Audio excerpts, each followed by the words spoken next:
Yes, if you get our drift, you're listening, you tuned into Long Island's only automotive radio show with your host, Ray Guarino, Joe D. All the guys. We're talking hamstrings, quadriceps, and Achilles' last stands today on Motormouth Radio. I tend to like those type of songs. Yes, we all do. And we're here to take your car questions, concerns, and all sorts of crazy stuff you may have that you're dealing with during the week, as we are. And if you want to see and catch up with what we're dealing with, you should give us a call, 516-572-7440. Follow us on our website, motormouthradio.com. Also on Twitter, same name.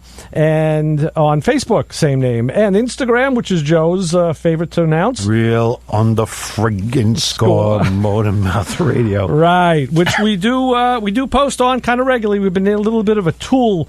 Yes, I know. You and your wiring, okay, Mr. Pliers guy. Yeah, a little tool cycle lately. But, I'll tell you why.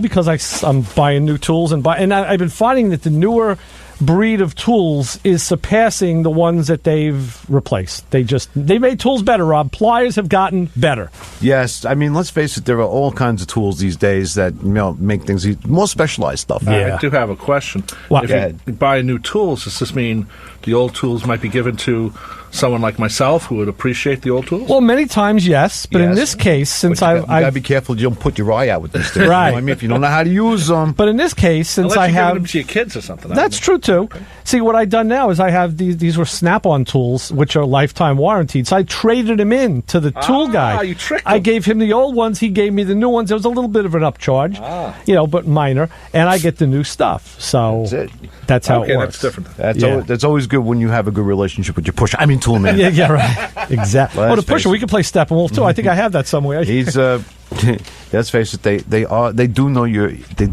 weak spot. It's like, ooh, tools. And like with anything that's hobby related, whether it's tools, music, anything that we buy and spend money on, the good stuff sells itself.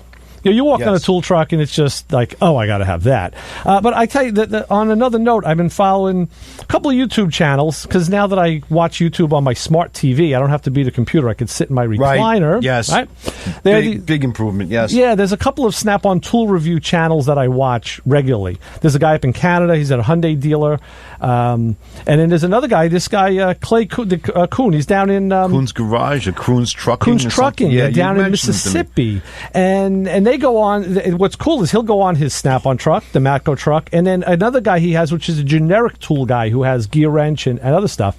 And they do, they'll buy tools that now these guys are working on big trucks, so, but they buy a little bit of everything, and they bought some of the wiring tools, so kind of inspired me a little bit. We're going back and forth with them. My goal is to get him or get him on the show, do a call in one day. Yes, I think one day what we're going to have to do is expand our horizons, and we have to go with some of the YouTube/video stars that are out there. Yeah. You know what I mean? Because they are so well known. A lot of them have some really good stuff to say. Exactly. So we might as well talk to them, even though we might miss half of it because they'll only be able to talk. But yeah, right.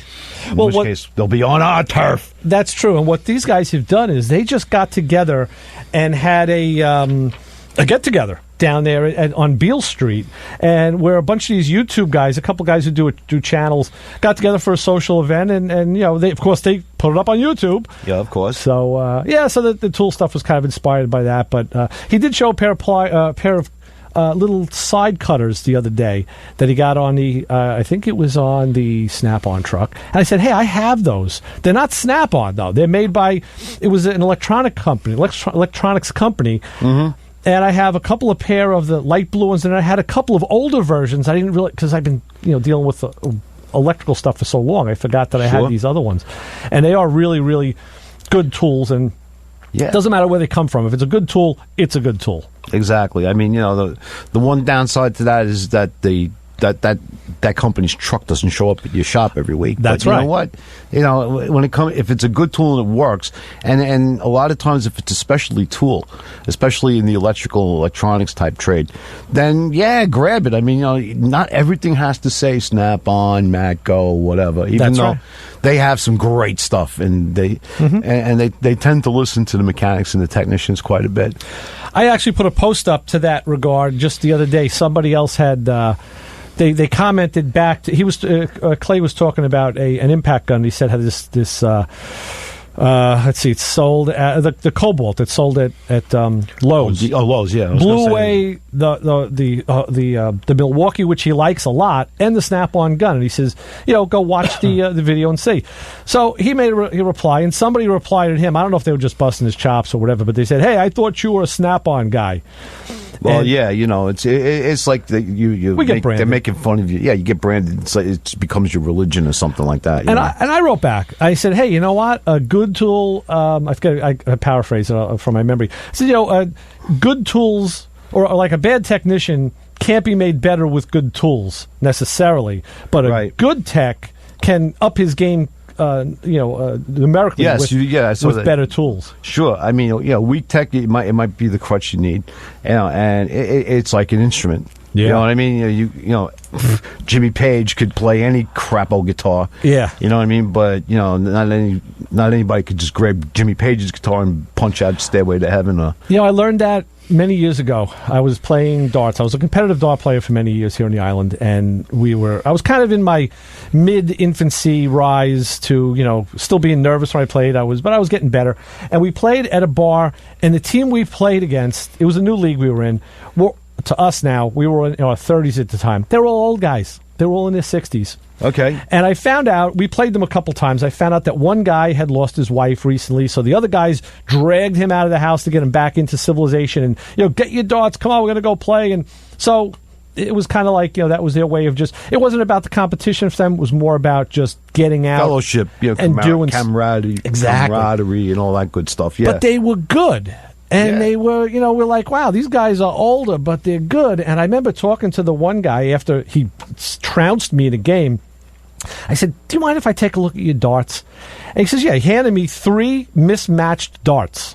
3 different bodies, 3 different flights. I was like, yeah, how do you throw with these? He goes, well, let me guess. He goes, you're probably playing with a pair of $200 darts that you bought that are titanium. And I said, yeah. And I showed him my it was like showing him my Snap-on ratchet. And I was like, here they are.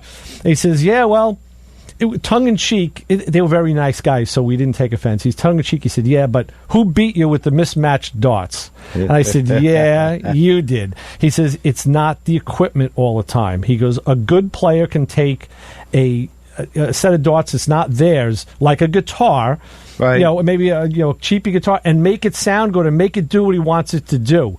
And he said, you may not be there yet in your career, but if you keep with it, someday you will be. And he was right. Now, I went like another 10, 15 years, and I found myself saying that to other people, and I would pick up someone else's darts that were totally not calibrated to my hand, and I'd make a good showing out of throwing them because it was all about the hand-eye coordination. Yeah, that's it. Yeah, no, because if you know how to work the tool, the dart, the whatever, you could do what you got to do. Exactly. It's somebody yesterday made a comment to me about. They were sitting around talking about. He was a tech, and you got that Snap-on box that costs like $10,000. You plug it in and it tells you what's wrong with the car. And but I says, really? Mm-hmm. You got one of those? I says, I want one. I was like, tell me which one it is. Not only will I buy it, I will marry it. Okay, right. Says it tells you what, and he's like, well, I says no. I says it gives you the information, but I tap in the side of my head. This is where you tell what's wrong. Right. Yeah. So it's like anything else. You could do a lot of stuff with. Depends on what you're trying to do, but yeah. Well, the Solus does give you those the repair the more common repair troubleshooter. Yeah. Right. Which is pretty cool. So that's a crutch. That's an aid for people. But, right. Yeah. So anyway, I want to tell you about something that happened last Monday night after our previous show. I went to one of the local cruise nights that I frequent, and all of the Fiat guys were there. Oh, okay. So, like the week before, this guy, my friend Frank, shows up in Dominic's car. Because they're friends. So Dominic couldn't make it. He took Dominic's car. And this week, Dominic showed up, but didn't have his car. And another guy was there with his car. So, there's like 4 of us. Right. And we're talking. I had brought my Fiat down. So, at one point, I'm talking to this one fellow who also is into BMW motorcycles like I am. Okay. And he noticed that I only have one sun visor on my car. I have the passenger visor. Right. He says, hey, how come all these guys have accents? They're all, Like I found out Dominic isn't really Dominic because I took his number. Said he gave me his number. I'm writing it down. I said, "Okay, Dominic. Is it a C or a CK?" And he looked at me. What do you mean?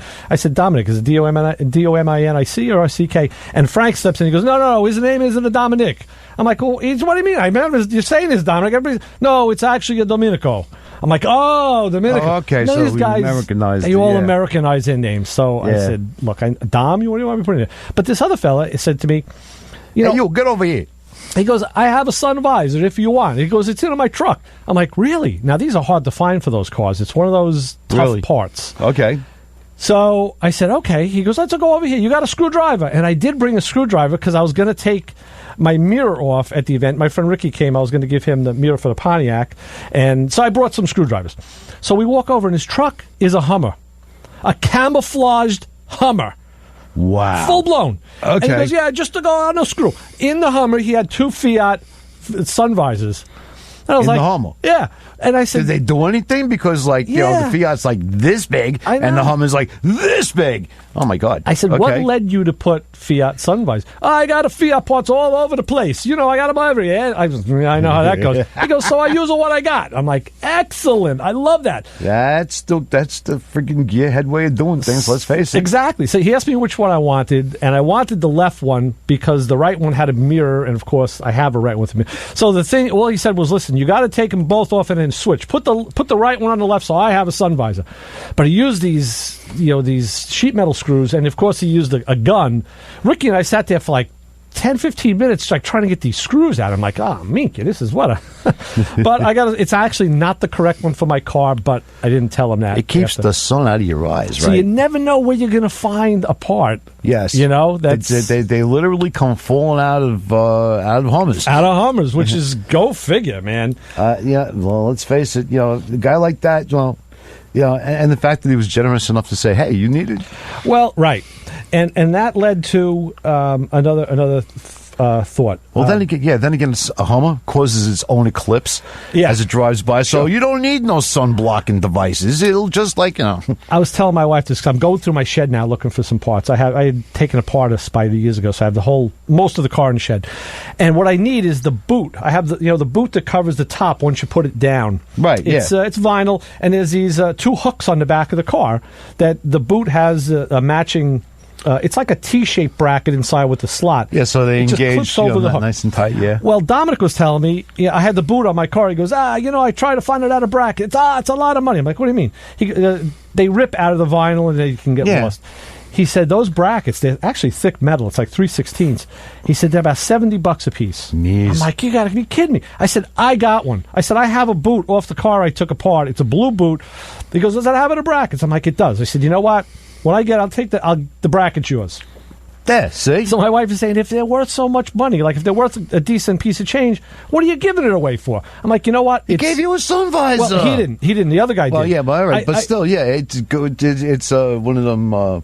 right. Paid forward. It's cyclical. Circle of life. Exactly. What goes around comes around. I said, this guy lets me go take sun visor off his Hummer for my car, which he could have sold me. So you know what? I'm going to give Dominic the bracket. But of course, now I can't find the freaking boot. Oh, shit. So, yeah, it's probably like, on the bottom of like a bird cage or something. I've been taking apart everything. I don't know. But I'll tell you what, bird cages notwithstanding, we're lucky we didn't have to deal with the blackout last night. We don't have to deal with thank flooding. God for that, yes. And New Orleans is still okay. So let's visit. It didn't float away or nothing. That's great. No. Let's go see how the royalty is doing down there a little bit, and we'll be back with more on Motor Mouth Radio 90.3 WHPC.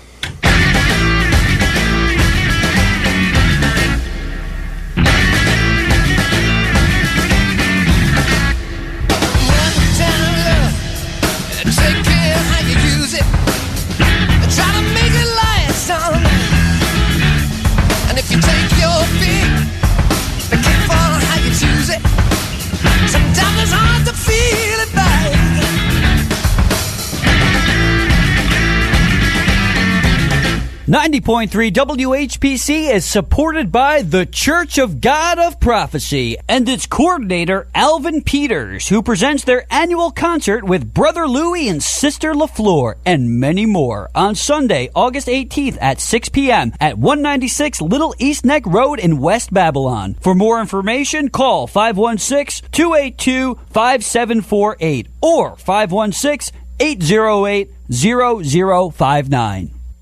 This show is brought to you by On the Road Again Motorcycle School. Hi, I'm Steve Bertolini, the president of On the Road Again Motorcycle School, and I'd like to tell you that life is short, so live a little by learning how to ride a motorcycle. Classes are available from beginner riders to advanced, including private lessons. Lessons are offered on the campuses of Nassau Community College and Suffolk Community College, also offering the license waiver class, where you can skip the DMV. More information about On the Road Again Motorcycle School can be found by calling 631-862-RIDE. That's 631-862-RIDE. Or online at LRN2ride.com. This is Dennis Pitzenberger from Sticker Shock, and if you're not listening to Motormouth Radio, boy, you are lost in the smoke of the burnout. Make sure and tune in each and every week, because these guys are exactly what you want to hear. Real car guys, real talk, every single weekend. Most everywhere, till the clouds is fair. One for the razor fun, doing out my hair. Your lips scream. Oh, yeah, shake it up a little bit in Royal Orleans.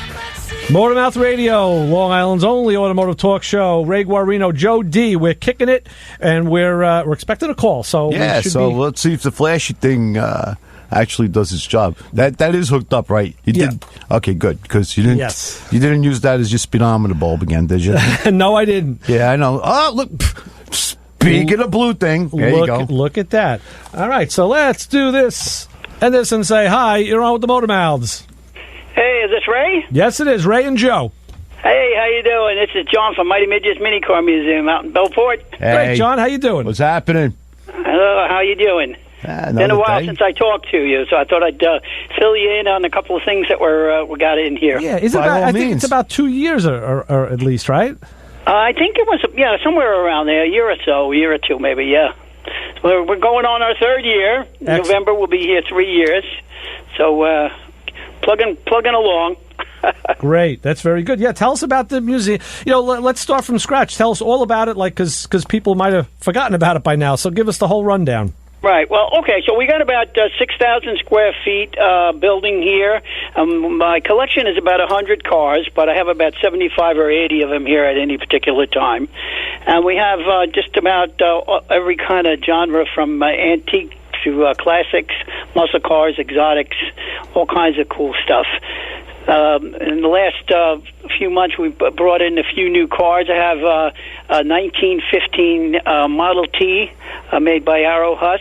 I have a 69 Camaro, which is in the showroom here, and a cool little car from France. I don't know if you're familiar with this, a Delahaye. Oh, the Delahaye, yeah. Okay. I remember when what's his name? Oh God, the designer of California, American Hot Rod, passed away.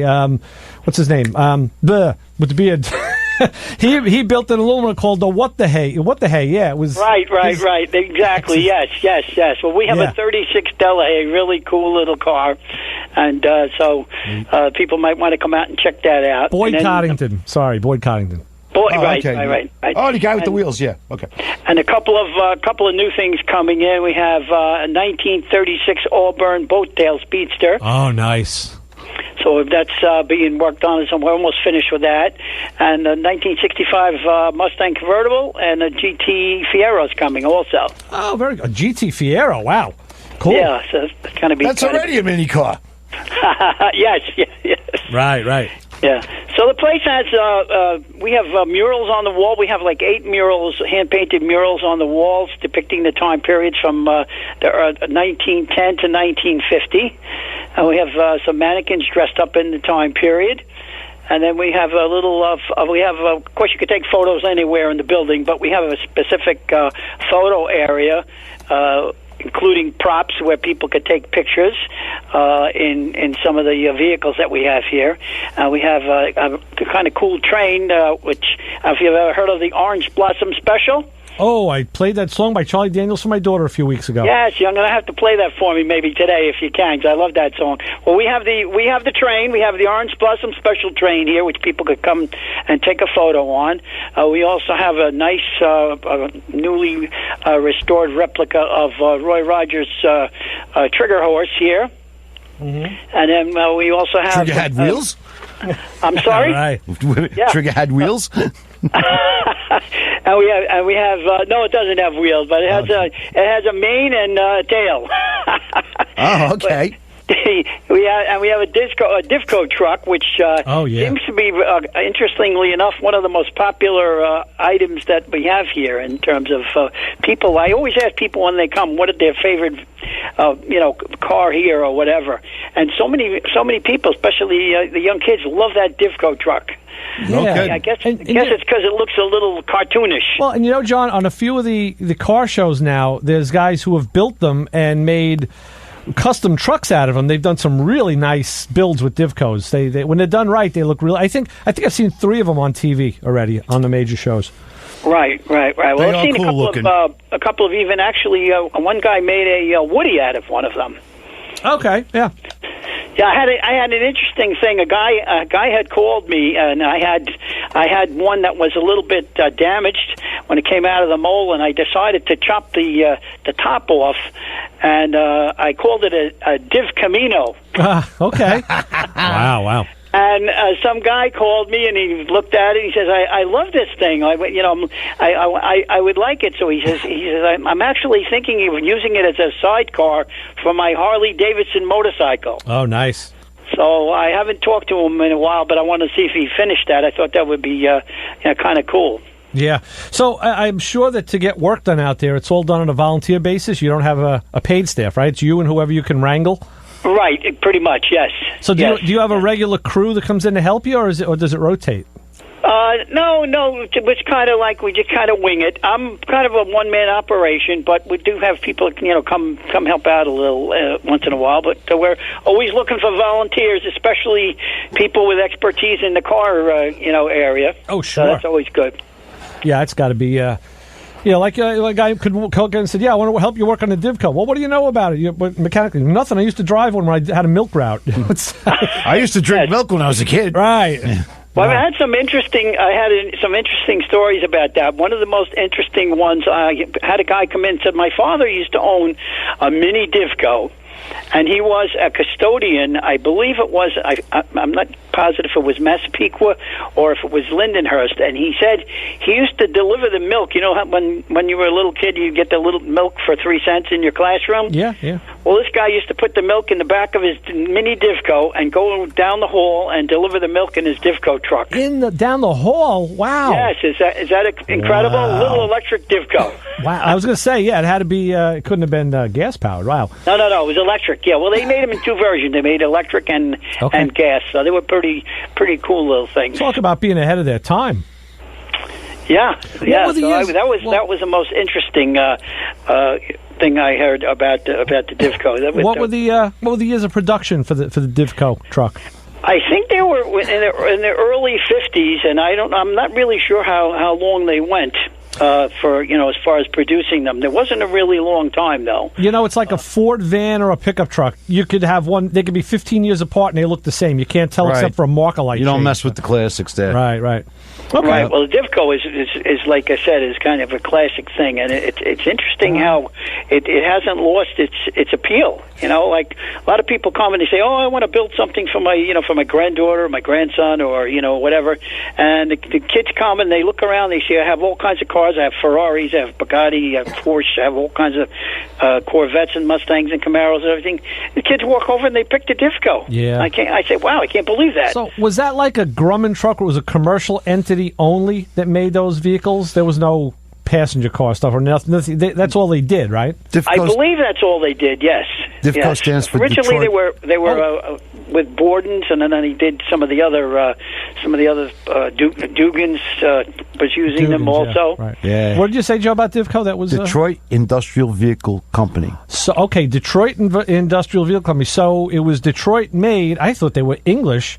No, So who? well, the thing looks to God like an Anglia. Yeah, right, or a that's what I'm Thames, thinking. Or a Thames, Like from a those gasser days. out of it. That's probably why they attract the attention that they do. Because just looking at this thing, I had a buddy of mine who had a Thames that he built, years ago, and it's got that same rounded slope nose. And, So what car was it? A car company who just branched off to build it? No, it was. I got to read a little bit more. I just caught that one acronym, but it seems that it was its own entity. I thought it was a British and English thing. Wow, who knew? Detroit, yeah, right. Unless it's a Detroit, London. Wow, that's good. John, we're learning stuff as we speak. Yeah, seriously. Yes. I'm learning here too as we speak. As I say, people come in here and they tell me different stories about all this stuff, and I'm amazed at all the things that people can add to all the history of this stuff. Right. Yeah. That's great. That's the beauty of a museum, or a cruise night or whatever. There's guys and women there who just know stuff that the other guy doesn't know, and that's why you got to talk to people. You have to divest yourself a little bit. Well, my goal is to get every car club in the Long Island to come out. I'm doing pretty well. I've gotten quite a few of them. So if there's anybody listening out there that has a car club that want to come out and use our parking lot, we have a big parking lot. We have about 40 car parking lot. So if they want to come out and hang out and talk car stuff and come check out the little minis, that would be great. That's great. John, give us the address and any contact information, website, phone numbers, and email addresses, whatever you got. Okay, it's we're open from Friday, Saturday, and Sunday from 12 to 4. We're open to the public, and then during the week we're open Monday to Thursday by appointment. And the number is 631-803-8588. Okay. And we're in Bellport, right near the village of the historic village of Bellport, and we're actually right next door to Steigercraft Boat Company, which most people that are in boats know about. Right. Right. Do you have a website for the museum? Well, I don't have a website for the museum, but I do have my collection on there. It's not actually up to date, but it shows a lot of the cars before they were restored. Yeah, Mighty 1995 Midgets, called. They want their website back. Yeah, Mighty Midgets Mini Cars, Inc. is one, and Mighty Midgets Mini Cars Museum is the other one. And like I say, that is a mouthful to say. When you try to repeat that, oh my word, that's a lot of M's. Yeah. All right, Some of this stuff is so cool, yeah. Well, we will get the word out. We'll pass the word around and hopefully get you some more traffic out that way, John. That would be terrific. Do you guys ever do off the set there shows? Remotes? Yes. Yeah, like live, yeah. We have done remotes, yes. Yes. If you ever do a remote and you want to do it from here, we'd be happy to have you out here. Okay, yeah. We'll talk offline about that. There's a few things we need to have happen, but yeah, that's definitely not off the table. That's a possibility now. Yeah, so, terrific. And if you guys are in the area, please stop in. We'd love to show you around, like to give you a tour. You got it, John. Yeah. All right, listen. Thank you very much. I appreciate you listening and giving me the time. You got it, John. Hopefully, we'll talk to you soon. Thanks for calling. Man. We appreciate it. Take care. All right. Take care. Bye-bye now. That was John from the Mighty Midget Mini Cars Museum out in Bellport. I want him to build me a split bumper. Oh, you and me both, right? Yeah, but we probably get two fronts together, so we could have to drive. Right. So one side get a big block, one would be a small block. We'd be doing pulls. But, right. Yeah, no, that's cool. These things are cool looking. Yeah. So yeah, it's definitely worth to go out there, take a look, and see what he's got going on there. It is. Yeah. And I tell you what else is worth it. Tuesdays at 9 p.m. If you have some time, tune in this fine station where you can hear Electric Air, Tova Nova. Cool, yeah, right? I like that. She engages you in the EDM essentials with all of the genres, from chill to trap. I don't know. I feel so old. I know. Stay tuned as she brings down the deep house and brings the club to you. Okay. But I tell you what, bringing the club to us, we're going to go. Let me get Google Translate going here. I got to find out what that really means. Good idea. We're going to go back to the candy store and do some rocking here with our favorite Zepp on Motormouth Radio here. We'll be back in a few minutes. Keep it where you got it, 90.3 WHPC.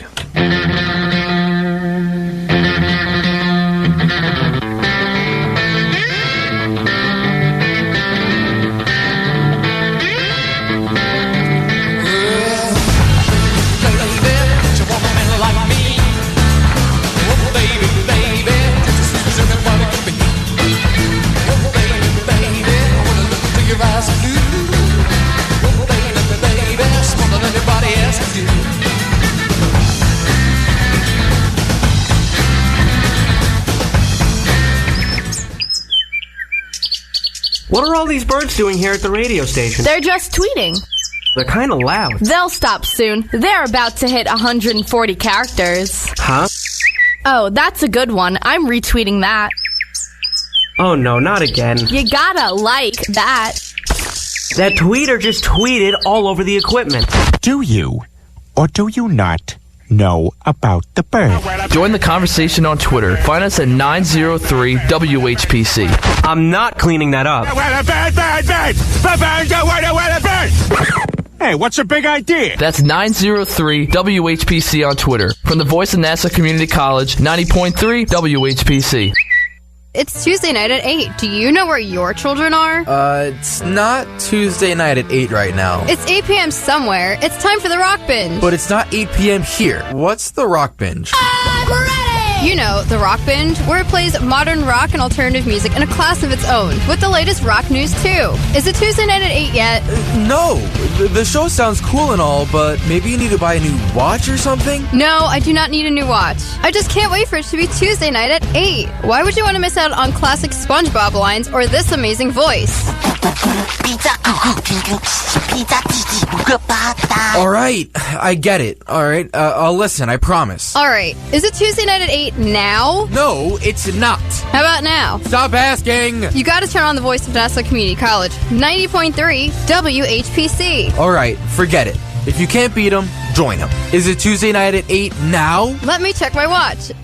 Nope, not yet. Wait. Hey, have you seen DJ Solero? No, why? Well, he was supposed to be here right now to tell everyone about his show, The Rare Groove Session, but I can't find him anywhere. I'll look for him. Maybe he got something to eat. Food? He went to get food? I mean, who can eat at a time like this? Relax. I'm sure everyone can figure out when they can listen to the most incredible music from the 60s and 70s that they may not have heard before. But what if they can't? What if they never figure out when the Rare Groove Session is on? What happens then, huh? I don't want to live in a world where no one knows about the Rare Groove Session. Hey guys, ready to tell everyone about RGS? DJ Solero, where the have you been? I was getting something to eat. How can you eat at a time like this? What are you talking about? Don't mind her. Go ahead and tell everybody when to listen. Okay, whatever. So if you're looking for some mind-blowing music, check out the Rare Groove Session, now at a brand new time, late Friday nights or early Saturday mornings at 2 a.m., depending on how you look at it. Exclusively on the voice of Nassau Community College, 90.3 WHPC.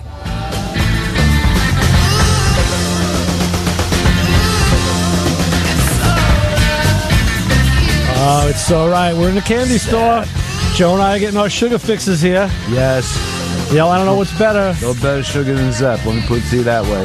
Yeah, one of my favorite songs for Bonham, playing the whole song on the backbeat, which is for a drummer. That's kind of another... That's impressive stuff. That's another place to be, man. That's definitely impressive stuff. A 4-minute song or totally off the backbeat. That is, yeah, cool stuff. Well, Ray, you always have this habit of coming up with these great songs. And folks, I don't know what he's going to play. He doesn't tell me. He refuses to tell me. So I'm hearing it. I get it sprung on me just the same, and I am never disappointed. A lot of times, I don't know. Sometimes it's the morning of that I'm rooting through. I'm like, oh my god, this during the week I just happened to. I heard some Zepp. I was hearing some Zepp on the radio, some older stuff, deeper cuts, not Stairway to Heaven, luckily. Oh, God. And just said, it like 3 times I heard it and said, that's it. I got to get some, I know we've done it before. I said, but I got to go for some Zepp. And I went for Houses of the Holy first because that's one of my favorite albums. Oh, of course, yeah. The Crunge. Oh, my God, what a great song. But, I said, but I listened to it and the intros weren't right. So I said, you know what, let's go for Presidents. That was the year I graduated high school. So I said, that's a good one. I remember buying the album, so that's what we... Good memories. Oh, absolutely. Absolutely. Yes, so we're still talking, doing our thing. We're going to see if we can get... I don't know. I don't know if Mr. Carl Anthony was going to give us a buzz. I kind of prompted him on Twitter. But, yeah. We'll see. He might still be experiencing Sunday morning relaxation over there, Either way. You don't want to have to necessarily come out of your cave to talk to us. I mean, right. There are some brave souls out there, but, we're definitely... oh, God, I got to talk to the Motor Mouse? No. Oh, my God, no. Couple things coming up, though. Next week, the 21st, the charity car show from the Centurion Cruisers. It's the 10th annual. show benefiting the Nassau Suffolk chapter of the Autism Society. It's next week, 9 to 3 at David Lerner Associates, 477 Jericho Turnpike in Syosset. And also next week is the Lycoa and Teachers Federal Credit Union car show, all car and truck show. Donations fight ALS. That's their rain date is the 28th. That's at the TFCU at 102 Motor Parkway in Hop Hog. And you can contact Gene at 917-282-4208 if you want to go and check that one out. Yeah, so tis the season for car shows, and the weather's been holding up pretty good. You know, yeah, I had a guy... With the occasional deluge, but, you know. I had a guy in my car... Actually, this is a weird year where July is nicer than June has been. But, yeah. To give you a crack in my... person, you know, not everybody knows me like you do, Joe. I talk to this guy in the chiropractor's office regularly, and we have a nice rapport. And so he said he saw my car sitting outside. He goes, "Oh, you go to car shows?" I'm like, I'm not a car show guy. I said I'm a cruise night guy. Right. Okay. I said, and the reason being, I said, let me tell you. He was on his way out the door. I said, let me give you the reason being. I said, I've been judging car shows since the late 70s. I said, I've judged many, many car shows. I've taught people how to judge. I was the chief judge of the club and whatever. Not. I said, I don't need somebody coming up and telling me what's right or wrong about my car. Oh, seriously. And he went, woo. He stood back. I'm like, no, don't take that the wrong way. I said, I build my cars the way I want to build them. I build my car for me. I said, and when one of my friends compliments something or criticizes something, that's what I take to heart. When somebody like you, I said, if you were to go out and see something I said, that's my trophy. I said, because it's what I like. Acknowledgement from your peers, yes. I said, that's it. I said, I don't need some guy who thinks he knows what he's doing. Now, if it was a concourse class or, of course, like a Bloomington Gold class, obviously you build a car for the class and you better know what you're doing. I said, other than that, I don't need some yokel in a field with a straw hat and a clipboard telling me what I did wrong. I'm like, because it's gonna get ugly.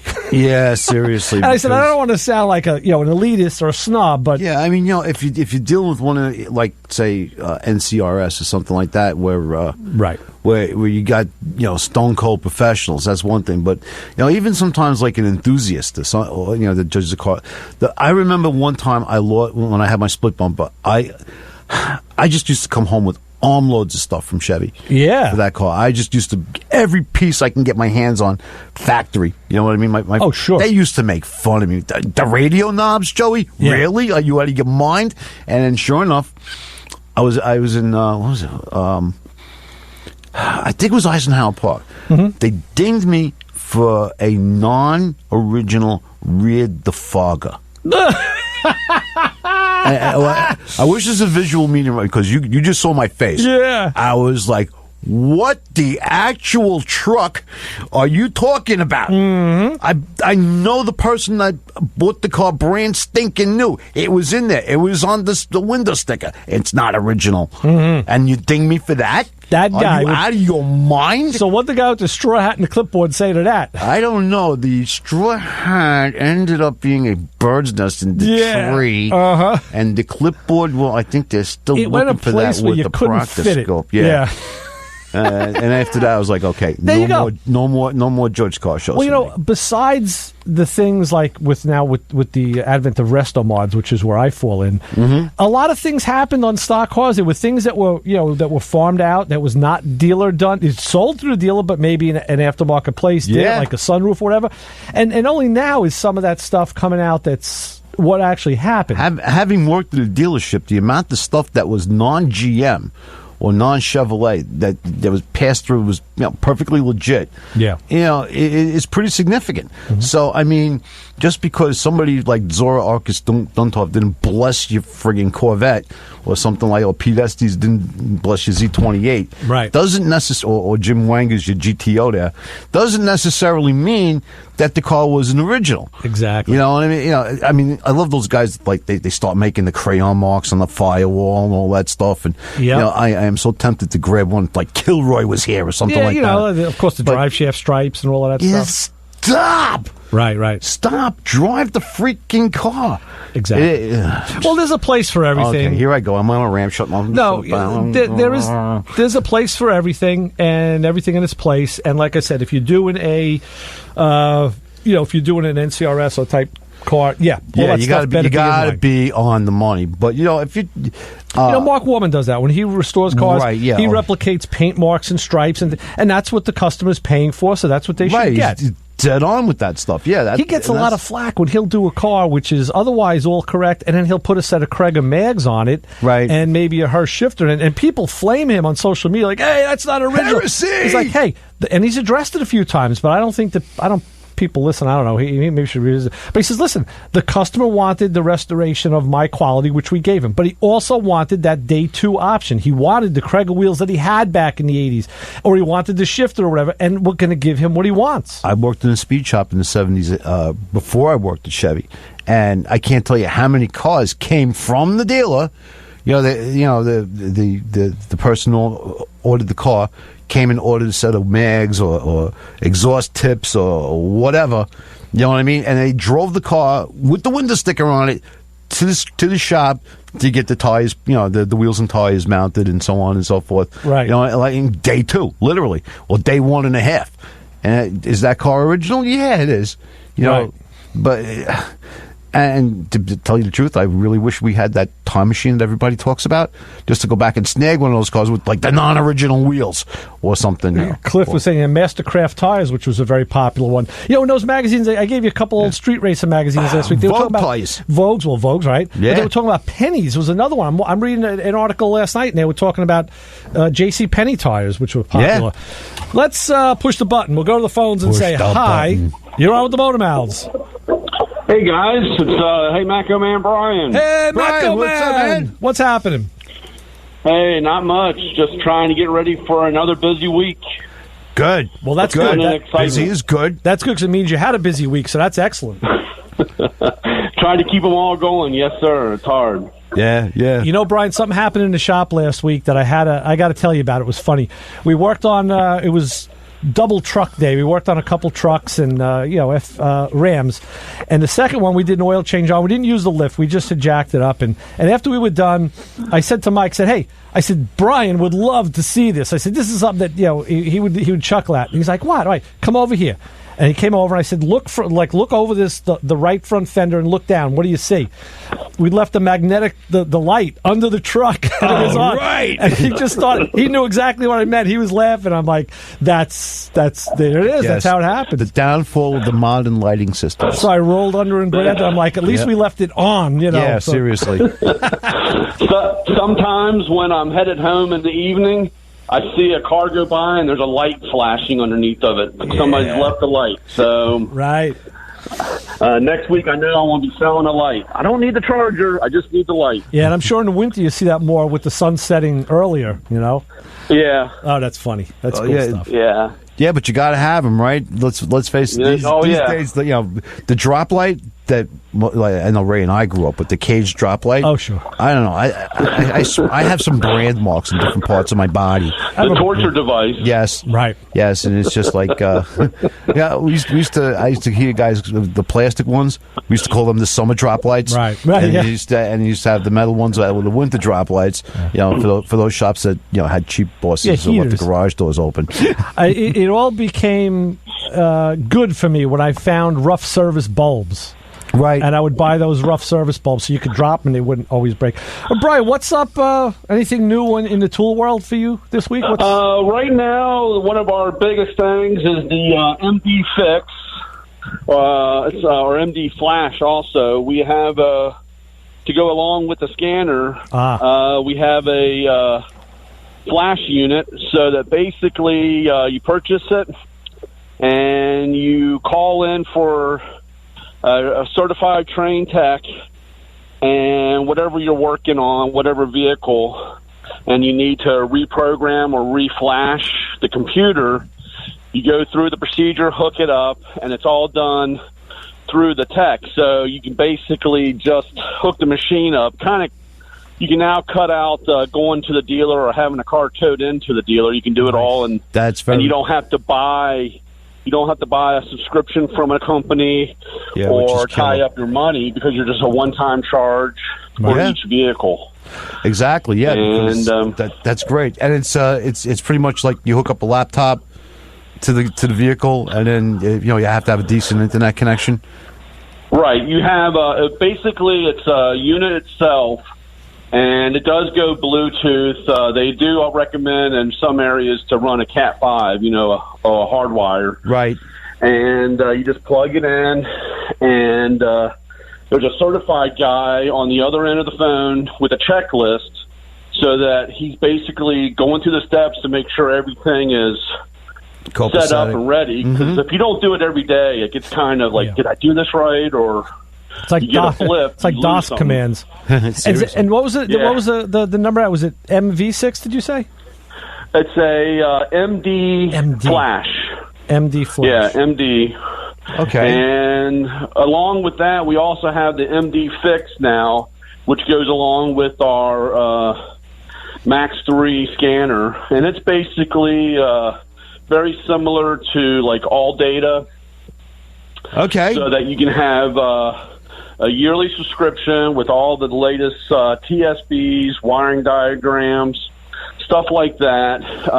Common fix, how to fix, a procedure, and it's pretty reasonably priced compared to everybody else. Yeah, some of that stuff could be real less killer. than $100 a month. I gotta say, I just watched this week those guys from Kuhn Trucking, who I watch on YouTube.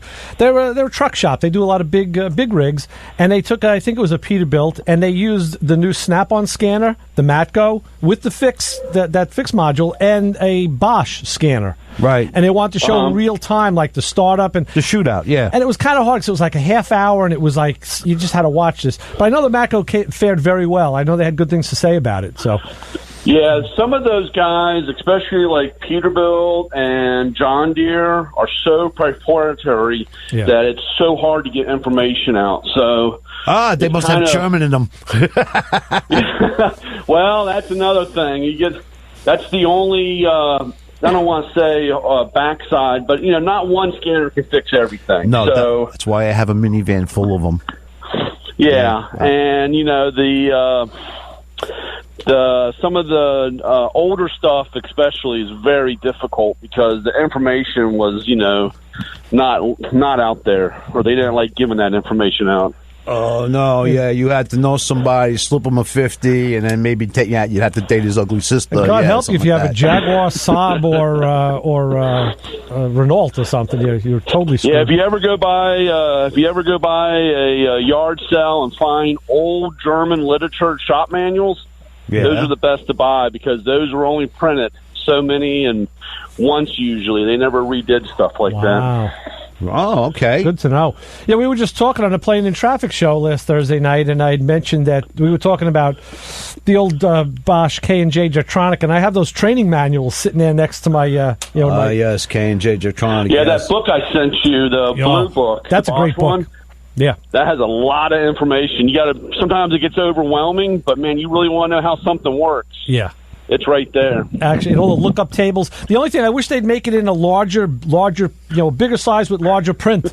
Right. So I wouldn't have to use a magnifying glass in my glasses. Oh, it's that the little. Yeah, you got to take a picture with your phone and then blow it up, right? Right. That'll do it. Yeah. You got to just have one of the younger guys read it, and then you got to translate it. Right. Oh, funny stuff. Yeah. But right now, that's really the big push. That's the whole future is scanners, right? The diagnostic, and you gotta have. So right now, that's moving along. Yeah, you got to have them, and that's the way the cars are going. Right, and then this scan tool integrates the information system to it as well. Yeah. Okay, that's great because a lot of times it's like you got to stop, you got to go into the shop, you got to print it out, But if you have it right in front of you there, that's pretty cool. Yeah, no, the one thing that I like about ours is because it's very similar to just a big tablet. Okay. But even if you have the competitor, shop key or whatever system, or even some of your shop invoice papers, right? So you can download those apps and you can have everything on your scanner. That's great. So you can write everything right then and there. You can email. You can print out. You can produce all that. We have what's called a health report, And it's really big with insurance companies because you can create a file, and when the car comes in, you can just download all the problems. So I showed you my brother-in-law. Yeah, we saw my brother-in-law in Florida had his Impala Supersport into a place. He just moved down there, and he sent me that report. I'm like, damn, where'd this come from? This is really cool. Yeah. Very nice. Very nice. And then that way you can just download it, and the insurance companies will pay for that because that solves the, hey, my light was never on. Exactly. It cuts down on the sins. Right. Yeah. Definitely. And so that's one of the big things. And, of course, with the being like your phone or whatever, you can just download that stuff and send it to an email, or you don't have to create a lot of paperwork anyway, and you can just easily find it just setting a file up by the VIN number. Yeah, and paperwork, you get your fingerprints all over it. So right. Yeah. That's another great thing about having this stuff on screen, because I can't tell you how many times I used to have shop manuals and be like, torque, bolt, intake manifold to thumbprint. Thumbprint, yeah. Exactly. So now at least you can either print it out on a fresh piece of paper or have it in front of you on the screen. I still like having, man. I'm still a paper guy, though. Me too. I grew up with paper, but there are times where at least you can find the spot real quick with the paper because you know the dirty spot. Exactly. Exactly. Redneck bookmark. Cool. All right, Brian. But that's the hot lick, and like I said, you can check that stuff out on YouTube. You can go to the Maco YouTube channel, and there's tons and tons of video. Right. And you can watch that stuff. And tell people how they can find you. I'm on Facebook with Hey Matcoman. You can also follow me on Twitter at Hey Matcoman. And my YouTube channel is coming along a little slow, but I eventually will be on YouTube. Nice. So. And Instagram, I tell you, that's another happening one. That's kind of my favorite, even though Joe hates saying it. I love using Instagram. That's a fun one. Instagram is really easy, and I do post stuff on there almost weekly. Right. What's going on the truck and flyers and so forth. Right. So you can always get in touch. Excellent. All right, Brian. Well, thanks for the call, and we will speak with you again soon. Pleasant surprise. Right, thanks, man. Okay, Brian. Take care. Bye-bye. All right, Bye-bye. So long. All right, Joe, we're a little late for our last break. So what we're going to do is let's get the hots on for, I don't know, where should we go? How about Nowhere? Hots on for Nowhere on 90.3. I like it. WHPC.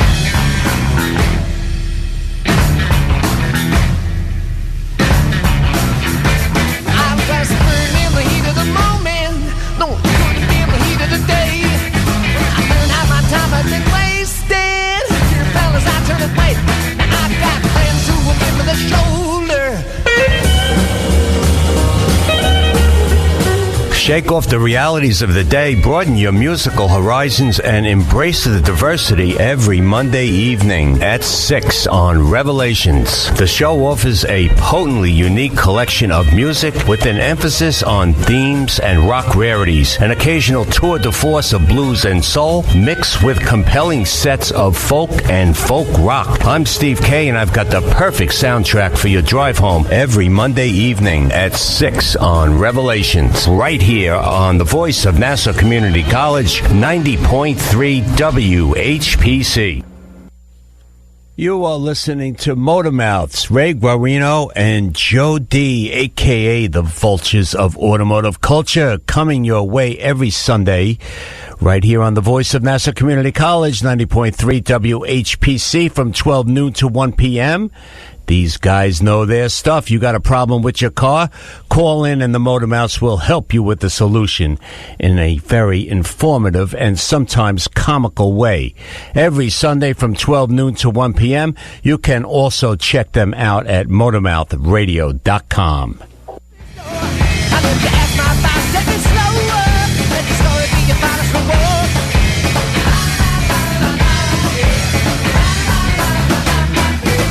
La, yeah, you're back with Motormouth Radio. That's definitely one of them things that you're at a stoplight, you know what I mean, and you pull it, and that song is on, and the people next to you come up to you and go, they roll up there. What the hell's he doing? Almost everybody can air drum to this song, especially on that steering wheel when you're sitting there at the light. Yeah. Absolutely.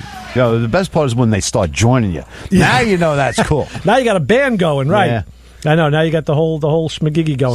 Somebody hitting the horn, Right. Oh, we just like pretty much flambéed another hour. We sure did. You know what I mean? I don't know how it happened, but Talking we about did it. midget cars and tools. Always time to talk about tools. Always, because we use them all the time. And follow us. Check the website. The show will be up on our website as well as on iHeartRadio and Spreaker and Performance Motorsports Network during the week. So you can check any of those venues if you want to listen to the podcast. Cool. And, I know we'll be back again next week to talk about more stuff. I don't have a... maybe we'll have Mr. Carl Anthony. I was trying to sneak him in today, but I guess he was not... I guess he was busy. Yeah. So maybe we can... Get to wash his hair. Yeah, maybe we'll get him in next dog. week. Right. We got jury duty. You never know. Yeah, that's it. It was jury duty. At night, that commercial? Yeah, exactly. That's a good one. We get some really good excuses not to come on the show. Oh, yeah. But that's okay. So everybody go out there and enjoy the beautiful day. It is still beautiful. I mean, we're in the basement, so we don't know. But it was beautiful when I rolled up, so hey, what the heck. I got to... you got to work on your own brakes one of these days this week, right? Yeah, that's one thing I got to do. And then I still have a ground issue I have to deal with on my son's car. We got like 3.5 minutes or so. Can you quickly encapsulate that one? Oh, let's see if I could do that. The car didn't start. The car was a no start. Jump in the car at 5:30 in the morning because I got the note. And essentially what happened is I had no crank, no check engine light, no shift indicator, which on a GM car with a fairly sophisticated computer system tells you that the ECM has not shown up for work. Right. So I had to go to work, came back, grabbed the shop manual. First thing you do when you got a module that is not communicating, which I also noticed by looking at the scan tool that all the other modules say, hey, where's the engine computer? Mm-hmm. So we start checking powers at the fuse box, and some of the powers were there, and then when you turn the key, some of them weren't. Right. But it ended up not being power. It ended up being ground. So I ended up saying to myself the famous quotation, what part of a bad ground don't you understand? Exactly. Which was kind of sort of my fault left-handedly because I had loosened that ground cable when I had done a motor mount on that car about a week before, which I could swear I tightened, but now you're doubting the placement of the ground, you said, right? It may I also noticed when I was looking at another Buick at the shop, very similar car, that it was in a different place than my car because I was saying, what a lame place to have the ground on this particular car, my son's car. Mm-hmm. So I think what I'm going to be doing this afternoon is crawl under there and see if I can put it back in the right spot. Okay. Yeah, or on another one. You can always do that. It's you do that, or I'm going to have to get like about 50 feet of like about good like maybe 8-10 gauge wire and run redundant grounds, or maybe some of that strap stuff. There's a company called Standard Motors that sells this really cool pre-made ground. Yeah, strap. I know. I love it. I use it on all my cars. I heard about them guys. Yeah, they're pretty good. You should check it out. Yeah. So but that's the good. The wiring cable catalog is very good for that stuff. Yes. All right. Okay. I'm expecting my check on Monday for plugging the company there. Right. All right. We'll follow up with that next week, and we'll see how that worked out. Hopefully, that'll be all well and good. We'll see what else we get involved with.